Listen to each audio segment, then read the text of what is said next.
Добрый день! Приветствую вас в первом дне игры «Женская харизма. Искусство влияния без слов». Меня зовут Юлия Бахтина.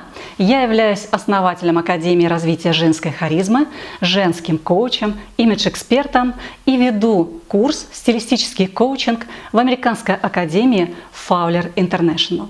И прежде чем мы приступим с вами к игре, я хочу представиться, рассказать о себе немножко поподробнее, чтобы вы знали, с кем вы будете общаться на протяжении нашей игры.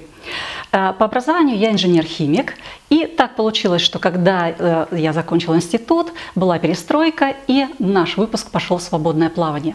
Мне очень повезло. Я познакомилась с женщиной-косметологом, которая помогла мне освоить данную профессию. Потом дальше я познакомилась с макияжем, освоила макияж. Затем мне еще больше повезло. Я познакомилась с компанией, где обучалась имиджу. И вот отсюда началась моя история. После прохождения курса по имиджу я создала свою школу личного имиджа, которая пользовалась успехом и помогала мне расти профессионально и личностно. Благодаря данной школе личного имиджа я познакомилась с очень многими интересными людьми. И в один из дней я познакомилась со своим мужем, который увез меня в Люксембург. И в Люксембурге через некоторое время одна из моих приятельниц предложила открыть салон красоты.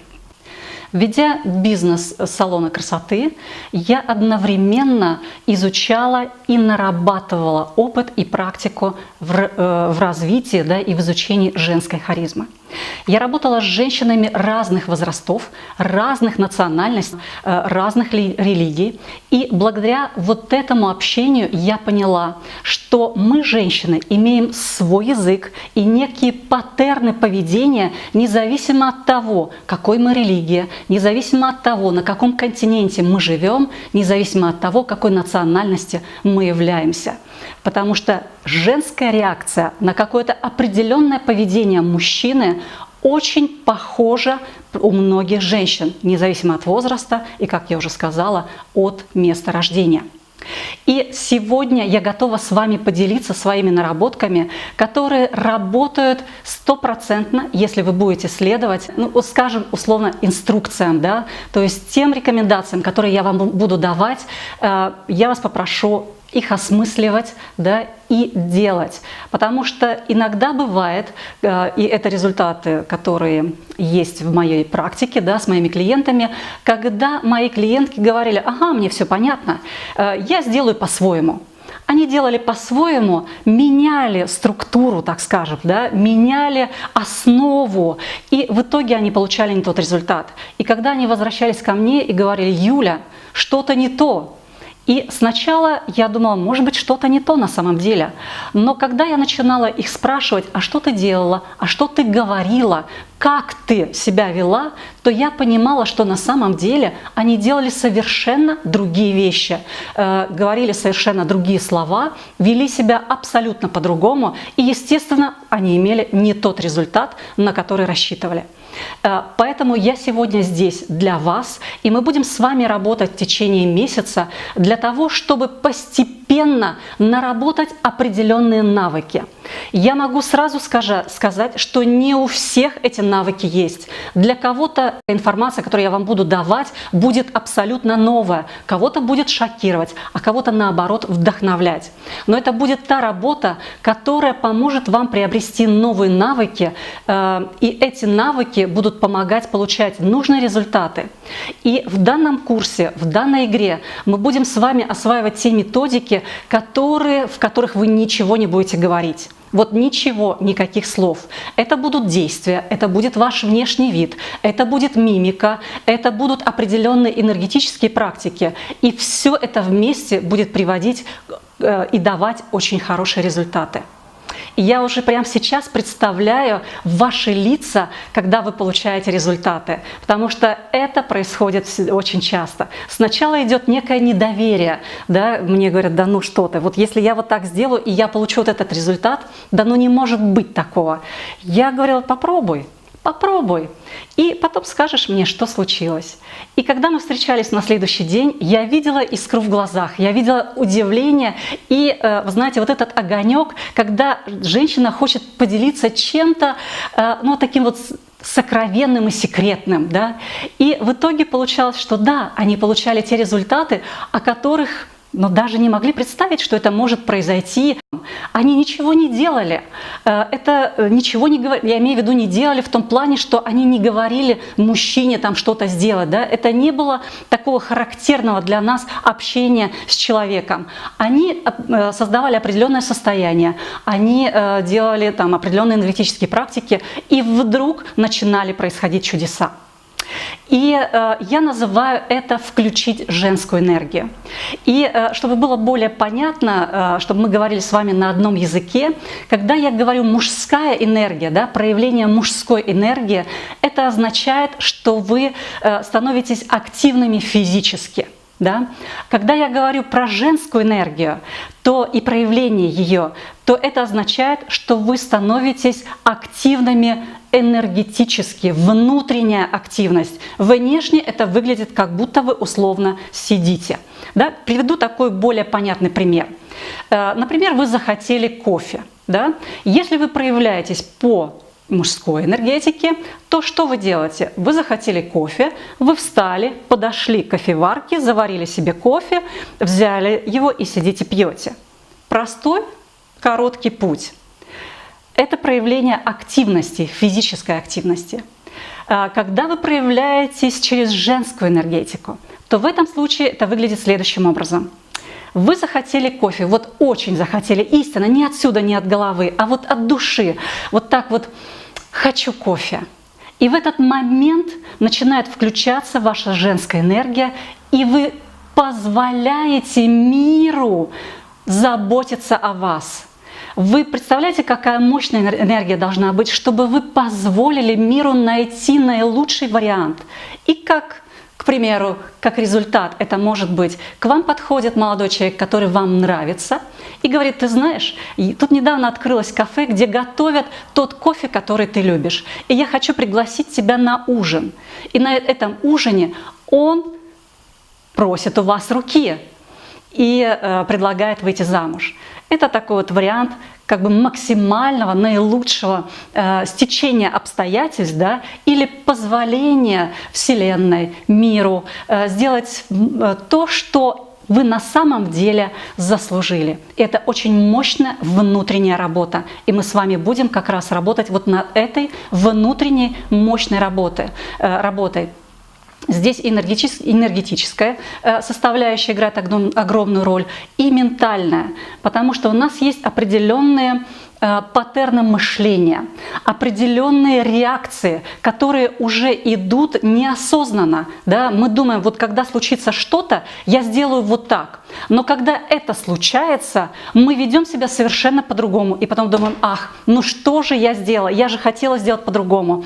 И наша задача постепенно наработать навыки. И в итоге, когда будут случаться ситуации, вы будете вести у себя уже по-другому. Потому что вы наработаете вот эти вот новое состояние, да, и новое поведение. И в данном тренинге я буду обращаться к вам на «вы». И это «вы» с большой буквы. Это не означает «вы» с маленькой буквы, где я обращаюсь сразу ко всем, большому количеству людей. Нет, я буду обращаться к вам на «вы». И сейчас мы с вами разберем немножко эту тему «вы» и «ты». Как показала практика и моя статистика, так скажем, да, выборка среди моих клиентов, 90% женщин из 100 предпочитают быстро переходить на «ты». И только для 10% нормально общаться с людьми на «вы».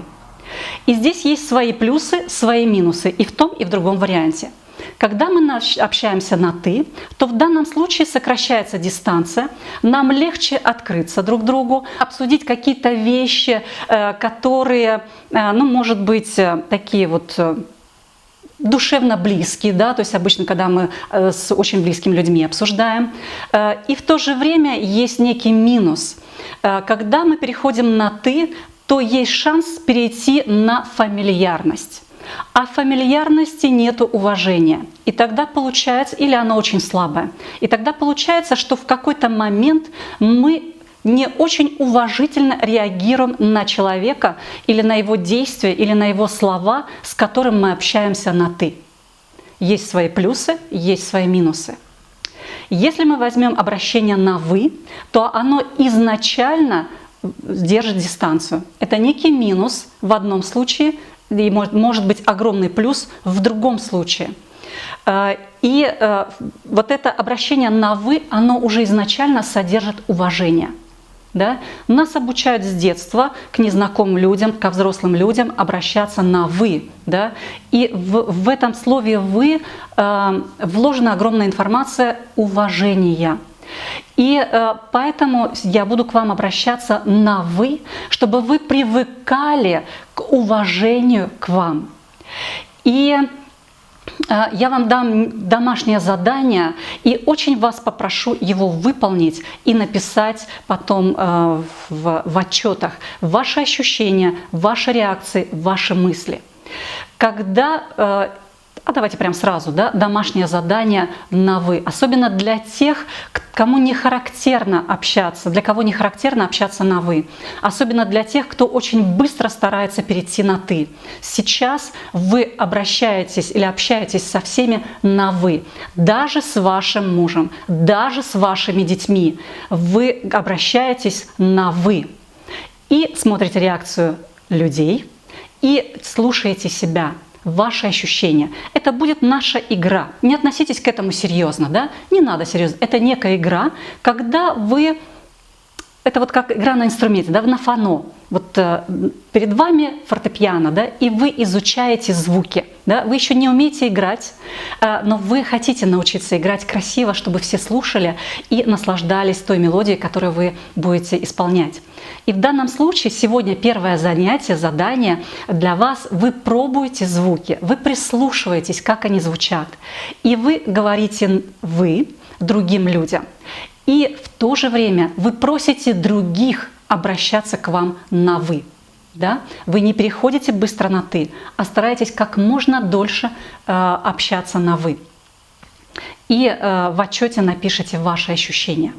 Это очень важно, потому что моя задача на протяжении данного курса повысить ваше внутреннее уважение к самой себе, потому что только через это могут происходить другие ситуации и то состояние, когда мужчины ради вас, а может даже не только мужчины, и другие люди ради вас совершают какие-то поступки. И на сегодняшний день я хочу вам дать несколько заданий. Первое задание – это обращение на «вы», вы помните, и еще несколько заданий.